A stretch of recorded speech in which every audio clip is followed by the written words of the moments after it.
I never thought I'd be the kind of man who saves anyone. Not anymore. Not after everything I'd failed to save before.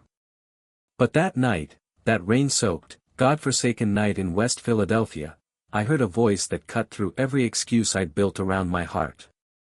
A woman's voice, trembling, desperate, breaking apart in the darkness. Please, don't hurt me. I can't walk. And just like that, my carefully controlled, quietly dying life exploded open. Let me take you back. Back to before that moment. Because to understand what happened next, you need to know who I was when I heard that cry for help. My name is Marcus Cole. I'm 33 years old. Black, tired, and just trying to survive one day at a time. I live on the 4th floor of a walk-up in West Philly with my 7-year-old son, Elijah. The elevator's been broken for 9 months. The heat comes and goes like a faithless lover. But it's home. It's ours. 3 years ago, I was someone else entirely. I was a paramedic. One of the best in the city, they said. I could keep my hands steady when everyone else was panicking. I could make decisions in the chaos, life or death calls, and somehow, most of the time, I chose right. I was good at saving people. Until I wasn't. Her name was Simone. My wife. The woman who made me believe I was more than the neighborhood expected me to be. She had this laugh, God, that laugh, it could fill a room, make strangers smile, make our tiny apartment feel like a palace. Breast cancer took her in 8 months. 8 months from diagnosis to funeral. I was a trained medical professional. I knew every statistic, every treatment option, every desperate Hail Mary we could try. And none of it mattered. I held her hand while she faded, and I couldn't save her. Not with all my training, not with all my love, not with every prayer I whispered into the dark. After that, I couldn't go back. I couldn't strap on that uniform, couldn't climb into that ambulance, couldn't look at another family and promise them hope when I knew, that sometimes hope is just a lie we tell to make loss easier to swallow. So I quit. Now I work as a maintenance supervisor for a property management company. I fix toilets, patch drywall, replace locks. Honest work. Simple work. Work that doesn't ask me to be a hero. Most days, I smell like pipe grease and sweat. My hands are rough, my back aches by evening.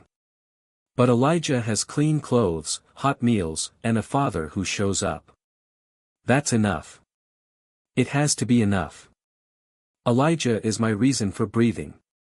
He's 7, with beautiful brown skin, big questioning eyes, and a mind that never stops moving. He asks questions about everything: why is the sky blue, how do airplanes stay up, where did mommy go after she died? That last one still breaks me. He carries a small notebook everywhere, drawing pictures of superheroes. His favorite is a character he invented, Guardian Man. He saves people who are scared. Daddy, Elijah explains seriously. He makes sure nobody is alone. I think he's drawing the father he wishes I still was. That evening, the evening everything changed, I promised Elijah ice cream. It was Friday, payday, and he'd gotten an A on his spelling test. The rules in our house are simple: good work gets celebrated. So we walked to the corner store 6 blocks from our building, hand in hand, his notebook tucked under his arm. The rain started as we headed back, sudden and heavy, the kind that soaks you in seconds. Elijah laughed, spinning under the streetlights, letting the drops hit his face. I pulled him close, shielding him with my jacket. We took the shortcut, a narrow alley between 2 old row houses. I'd walked it 100 times. I knew every crack in the pavement, every graffiti tag on the walls. That's when I heard it. Please, don't hurt me. I can't walk. The voice was female, strained with pain and terror. It came from deeper in the alley, past the dumpsters, where the light didn't quite reach. Elijah froze, looking up at me. Daddy? Every instinct I had screamed at me to keep walking. This wasn't my problem. I had a son to protect. I wasn't a first responder anymore. I was just a man trying to get home. But my feet wouldn't move forward. Because I knew that tone, that specific flavor of fear. I'd heard it before, in ambulances, in hospitals, in moments when people realized no one was coming to help them.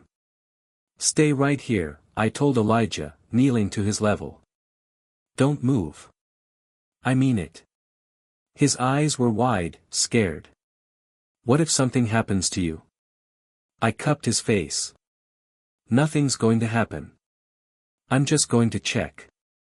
30 seconds. I'll be right back. I didn't wait for him to argue. I moved into the shadows. The scene burned itself into my brain in an instant. A woman was on the ground, curled on her side, soaking wet. Her expensive-looking white blouse was torn at the shoulder, smeared with mud and rain. Her hair, long, natural, beautiful, was plastered to her face. Her left leg was bent at an angle that made my stomach turn. Broken ankle, maybe worse. Standing over her was a man. Tall, broad-shouldered, dressed in a suit that probably cost more than my rent. His face was twisted with rage, fists clenched. He didn't see me yet. The woman did. Her eyes locked on mine, brown, desperate, pleading. In that split second, I saw everything she was feeling, terror, shame, disbelief that this was happening to her. I didn't think. Step away from her. My voice came out low, steady. The voice I used to use in emergencies, the one that told people I meant every word. The man's head whipped toward me. Who the hell are you? Someone who's telling you to walk away. Right now. He sized me up, 6'1", construction boots, wet t-shirt clinging to my frame. He thought about it. I could see the calculation in his eyes, worth the fight or not. I took a step forward, just one, and let him see my face clearly. Whatever he saw there, maybe the years of exhaustion, maybe the willingness to burn the whole night down, it made his decision. He spat on the ground near the woman. This isn't over, he muttered.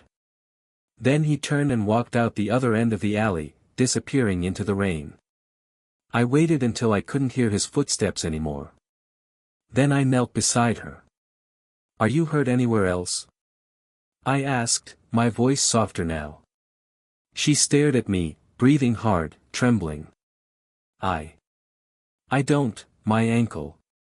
Okay. I'm going to help you. Is that okay? She nodded, barely. I assessed quickly. Her ankle was definitely broken or badly sprained. No visible head trauma.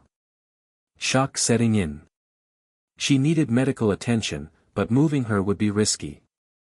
Can you tell me your name? I asked, partly to keep her conscious, partly because I needed her to feel human in this moment. Jordan, she whispered. Jordan Hayes. I'm Marcus. You're going to be okay, Jordan. I've got you. I heard small footsteps behind me. Elijah had disobeyed, of course he had, and was standing at the edge of the scene, his notebook clutched to his chest. Daddy, is she going to die like Mommy? The question hit me like a fist. Jordan's eyes widened, something flickering there, recognition of shared pain, maybe. No, buddy, I said, my voice almost breaking. She's hurt, but she's going to be okay. I made a decision then. I couldn't leave her here. I couldn't call 911 and disappear. Something about this woman, this moment, wouldn't let me walk away. I'm going to carry you, I told Jordan. It's going to hurt. I'm sorry. She nodded again. I slipped one arm under her knees, the other around her back, and lifted. She gasped in pain but didn't scream. She bit her lip, tears streaming, and clutched something to her chest, a laptop bag, I realized. Even in crisis, she wouldn't let it go. Elijah walked beside us, silent, serious, his little hand resting on my arm as if to steady me. We walked 6 blocks in the rain. By the time we reached my building, Jordan had passed out from pain, her head resting against my shoulder. The stairs were brutal, 4 flights, each step jarring her broken ankle, but I didn't stop. I kicked open my apartment door and laid her gently on the couch. Elijah immediately ran to get blankets, pillows, moving with the kind of purpose kids have when they're scared and trying to help. I elevated Jordan's leg, wrapped ice in a towel, and pressed it gently to the swelling. Then I checked her pulse, steady, and her breathing, shallow but okay. She woke slowly, eyes fluttering open, disoriented. "You're safe," I said before she could panic. "You're in my apartment. Your ankle's broken. You need a hospital, but I wanted you awake first before we move you again." She looked around, at the cramped living room, the mismatched furniture, the crayon drawings taped to the walls. Then at Elijah, who was watching her with solemn curiosity. "Why did you help me?" she whispered. I didn't have a good answer. So I told her the truth. Because someone needed to. That night, she told me pieces of her story. Jordan Hayes. 31 years old. CEO of a tech startup she built from nothing, an app that connected underserved communities with legal resources. She'd been featured in Forbes, invited to speak at conferences, called a visionary. But behind the success was a nightmare. Her business partner and fiancé, David Chen, had slowly taken control. He'd isolated her from the board, manipulated contracts, gaslight her into doubting her own decisions. When she finally discovered he'd been siphoning funds and planning to force her out, she confronted him. That's when he became violent.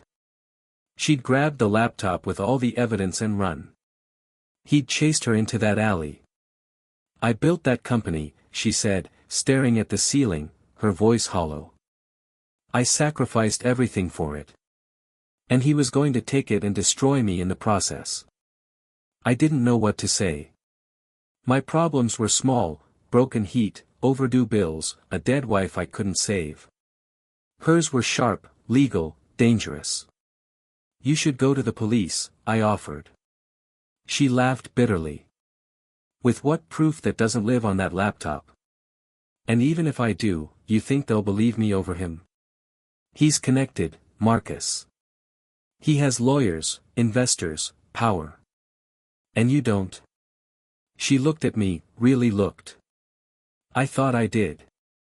But power doesn't mean anything when you can't even walk. Elijah appeared then, holding a drawing. He walked right up to Jordan and placed it on her lap.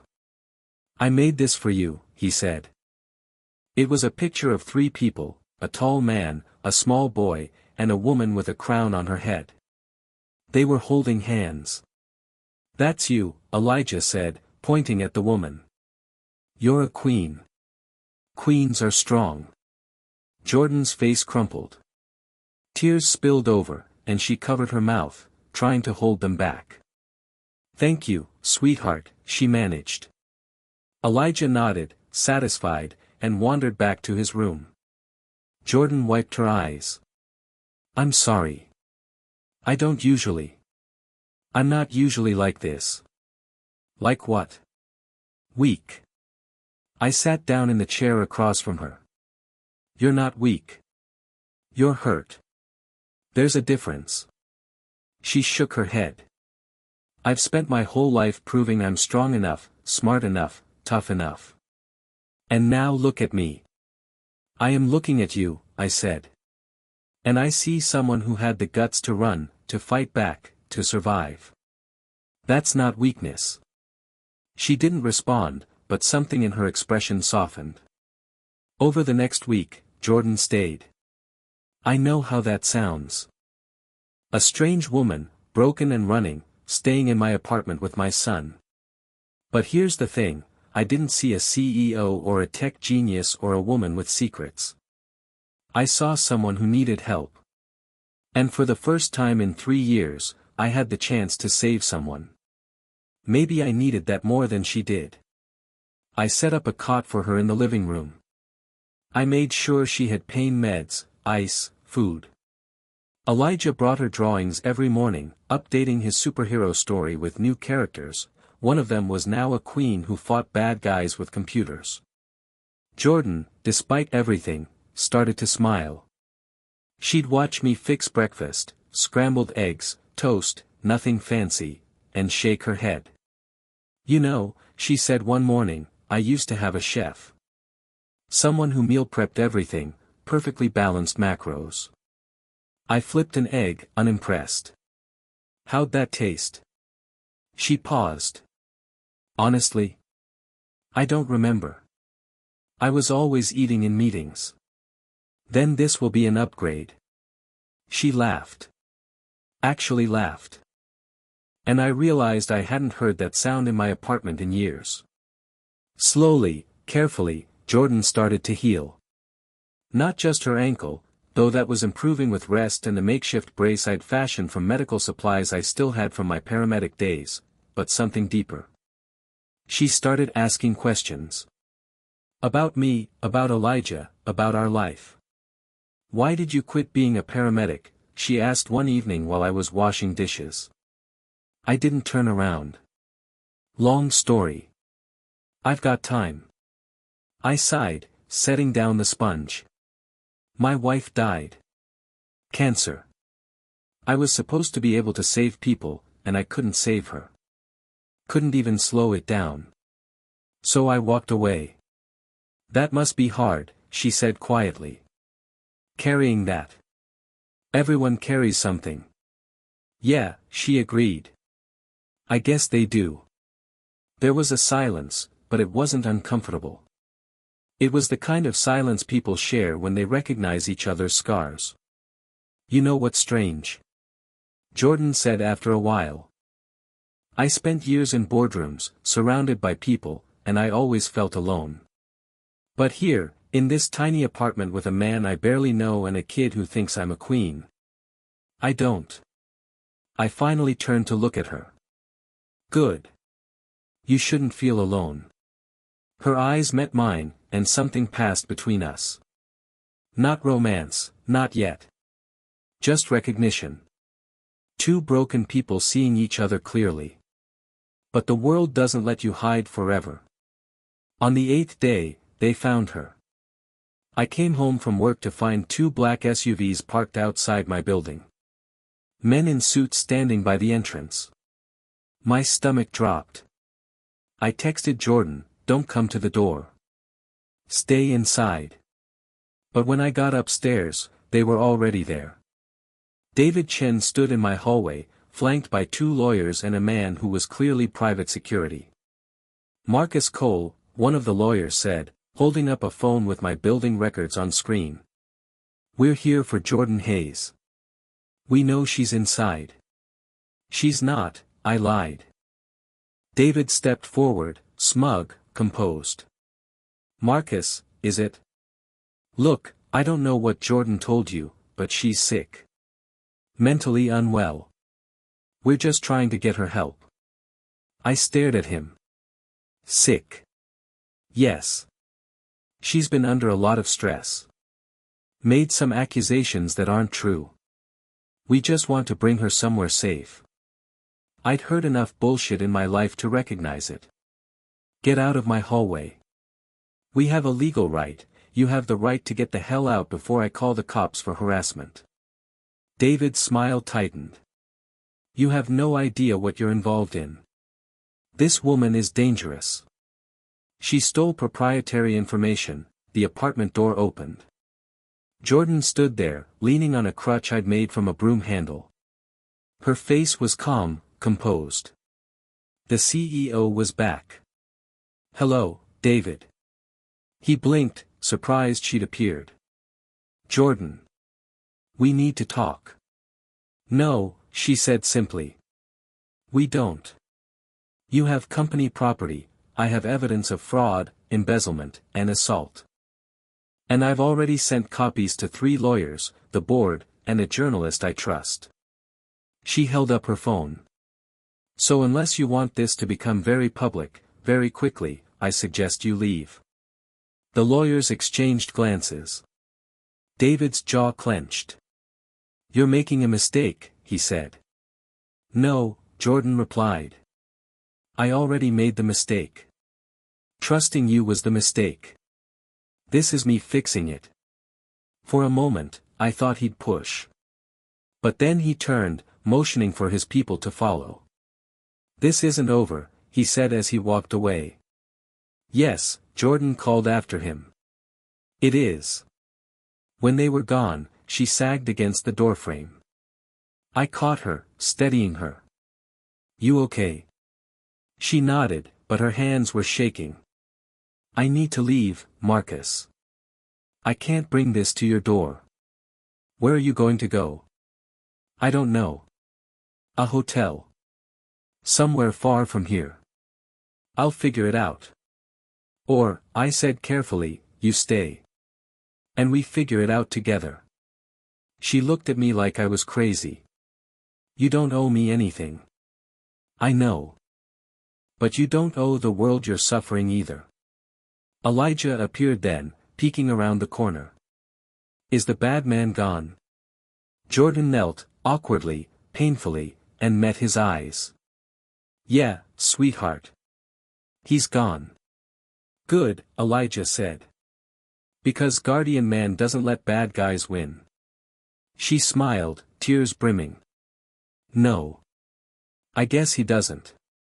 Over the next month, Jordan rebuilt. Not her company, though she was fighting for that too, with lawyers and evidence and sheer determination. But herself. She started waking up early with Elijah and me. She'd make coffee, terrible coffee, somehow worse than mine, and we'd sit together while Elijah ate cereal and narrated his dreams. She started laughing more. Real laughs, not polite ones. She started helping. Folding laundry, washing dishes, reading to Elijah at bedtime. She wasn't a guest anymore. She was part of the rhythm of our life. And somewhere in the mundane, passing salt at dinner, arguing over what to watch on our ancient TV, fixing a broken drawer together, something shifted. One night, after Elijah was asleep, Jordan and I sat on the fire escape, looking out over the city. The air was cool, the streetlights glowing below. Can I tell you something? She said. Yeah. I spent my whole life trying to be impressive. Building something that mattered. Making people respect me. But you know what I realized? What? I was never trying to impress myself. Just everyone else. And it made me hollow. I nodded. I get that. I spent years trying to be the hero. Trying to save everyone. But I couldn't even save the person I loved most. She turned to me. You saved me, though. I didn't, you did, she interrupted. Not just that night in the alley. Every day since. You didn't ask me to be anything but human. And I forgot what that felt like. Her hand found mine on the railing. Our fingers intertwined. Thank you, she whispered. For what? For seeing me. I looked at her, really looked. At the woman who'd crashed into my life, broken and desperate, and somehow made it bigger, brighter, fuller. I see you, I said. And I meant it. 6 weeks after that night in the alley, Jordan stood in front of a judge. She'd filed charges against David. Presented evidence of financial crimes, manipulation, assault. Her lawyers, pro bono, taken on by a firm that believed in her story, were sharp, relentless. I sat in the courtroom gallery with Elijah, watching her testify. She was calm, precise, unshakable. This was the woman who'd built a company from nothing. This was the queen Elijah had drawn. David's lawyers tried to tear her apart. They called her unstable, vindictive, a liar. She didn't flinch. I am not here for revenge, she said, her voice steady. I'm here because what he did was wrong. And I won't let him do it to anyone else. The judge ruled in her favor. David Chen was removed from the company, charged with embezzlement and assault. Jordan was reinstated as CEO, given full control, and awarded damages. She should have been celebrating. But when we left the courthouse, she was quiet. "You okay?" I asked. She looked up at the sky, breathing deep. "I won." "Yeah. You did. So why doesn't it feel like enough?" I stopped walking. "Because you're not the same person who built that company. You want something different now." She met my eyes. "What do I want?" "I don't know," I said honestly. "But I think you're figuring it out." 2 weeks later, Jordan made her announcement. She stepped down as CEO. She liquidated her shares, set up a trust for the company, and walked away. With the money, she started something new, the Guardian Project. A non-profit that provided free legal aid, housing assistance, and mental health resources for abuse survivors, especially women fleeing corporate or domestic violence. She hired a small team. Rented an office in West Philly, not far from my building. And every evening, she came home. To our apartment. To Elijah. To me. Because somewhere between the broken ankle and the courtroom, between scrambled eggs and fire escape conversations, she'd decided something. She'd decided that home wasn't a penthouse or a corner office. It was a 4th-floor walk-up with a kid who drew superheroes and a man who saw her for exactly who she was. One Saturday morning, 6 months after that rainy night, Elijah came running into the kitchen holding a new drawing. "Look," he shouted. It was the 3 of us again. But this time, we were all holding hands, standing in front of a house with flowers in the yard. At the top, in crayon letters, he'd written, "My family." Jordan's breath hitched. She looked at me, eyes shining. "Is that okay?" Elijah asked, suddenly worried. "Can Jordan be in our family?" I knelt beside him, pulling him close. "Buddy, she already is." Jordan covered her mouth, tears spilling over. Elijah grinned and threw his arms around both of us. "Good. Because Guardian Man says families protect each other. And that's exactly what we did. I never thought I'd be the kind of man who saves anyone. Not after I failed the person I loved most. But here's what I learned, sometimes saving someone isn't about dramatic rescues or perfect solutions. It's about showing up. It's about making space for someone to be broken without judgment. It's about seeing them, really seeing them, when the world told them they were invisible. Jordan saved me too, in ways she'll never fully understand. She reminded me that my hands could still do good. That my heart wasn't too broken to love again. That failure doesn't define you, how you rise from it does. We didn't have a perfect ending. We had a real one. We have hard days. Elijah still asks about his mom. Jordan still has nightmares about David. I still carry guilt about patients I couldn't save. But we carry it together. And every morning, when I wake up to Elijah's laughter and Jordan making terrible coffee and our tiny apartment full of light, I know this, I'm not a hero.